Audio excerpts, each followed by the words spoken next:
କୃଷ୍ଣଚନ୍ଦ୍ରପୁର ପାଟଣା ଗ୍ରାମର ଦଣ୍ଡକାଳୀଙ୍କ ପୀଠରେ 13 ଦିନିଆ ଦଣ୍ଡ ପର୍ବ ଆରମ୍ଭ। 12 ମାସରେ 13 ପର୍ବ ପାଳନ କରନ୍ତି ଓଡ଼ିଶାବାସୀ। କେବଳ 13 ସଂଖ୍ୟାରେ ସୀମିତ ନାହିଁ ଏହି ପର୍ବ। ସେହିପରି ଚୈତ୍ର ମାସରେ ଦଣ୍ଡଯାତ୍ରା ନିଷ୍ଠା ଓ କାଷ୍ଠାର ପର୍ବ ଭାବେ ଜଣାଶୁଣା ଏହି ଦଣ୍ଡ ପର୍ବ। ପୁରପଲ୍ଲୀଠାରୁ ଆରମ୍ଭ କରି ସହର ବଜାର ସବୁଠାରେ ଦଣ୍ଡ ଉତ୍ସବର ଏକ ଆଧ୍ୟାତ୍ମିକ ପରିବେଶ ସୃଷ୍ଟି ହୋଇଥାଏ।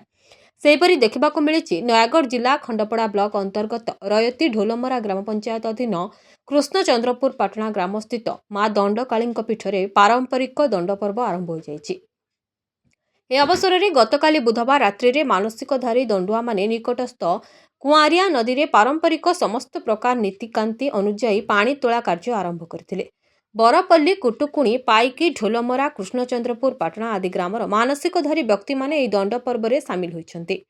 ପ୍ରତ୍ୟେକ ଦିନ ଅପରାହ୍ନରେ ମା ଦଣ୍ଡକାଳୀଙ୍କ ସ୍ନାନ ନୀତି ସମ୍ପନ୍ନ ପରେ ମାନସିକଧାରୀ ଦଣ୍ଡୁଆମାନେ ମାଙ୍କ ବେତ, ଆଜ୍ଞାମାଳ ଓ ଦଣ୍ଡ ଠାକୁରଙ୍କୁ ଧରି ଗ୍ରାମ ପରିକ୍ରମା କରିବାର ପରମ୍ପରା ଦୀର୍ଘ ବର୍ଷ ଧରି ପ୍ରଚଳିତ ହୋଇଆସୁଛି। ସେହିପରି ରାତିରେ ମଧ୍ୟ ଦଣ୍ଡ ନୃତ୍ୟ ପୂର୍ବରୁ ସର୍ବପ୍ରଥମେ ଠାକୁରଙ୍କୁ ଧରି ଦଣ୍ଡ ଭାଙ୍ଗିବାର ପ୍ରଥା ରହିଆସିଛି।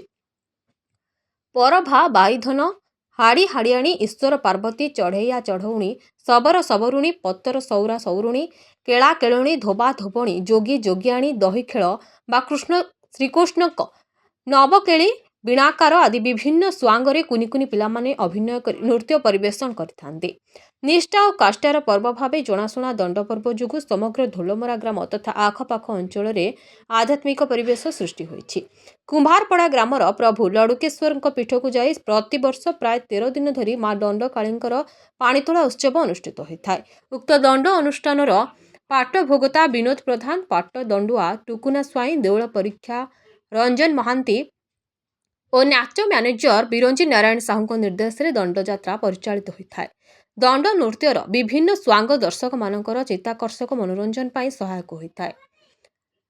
ଏହି ଯାତ୍ରା ଗ୍ରାମର ଦଣ୍ଡ କମିଟି ଓ ଗ୍ରାମବାସୀଙ୍କ ସାହାଯ୍ୟ ସହଯୋଗରେ ସମ୍ପନ୍ନ ହୋଇଥାଏ। କିନ୍ତୁ ଚଳିତ ବର୍ଷ ଗଣିଆ ବ୍ଲକ କୁମ୍ଭୀରଖଣି ଗ୍ରାମର ପୌରାଣିକ ରାମ ନାଟ୍ୟ ସଂସଦ ଦ୍ୱାରା ବିଭିନ୍ନ ରାତ୍ରିରେ ଭିନ୍ନ ଭିନ୍ନ ବିଷୟ ପରିବେଷଣ କରାଯିବ ବୋଲି ଦଣ୍ଡ କମିଟି ପକ୍ଷରୁ ସୂଚନା ମିଳିଛି।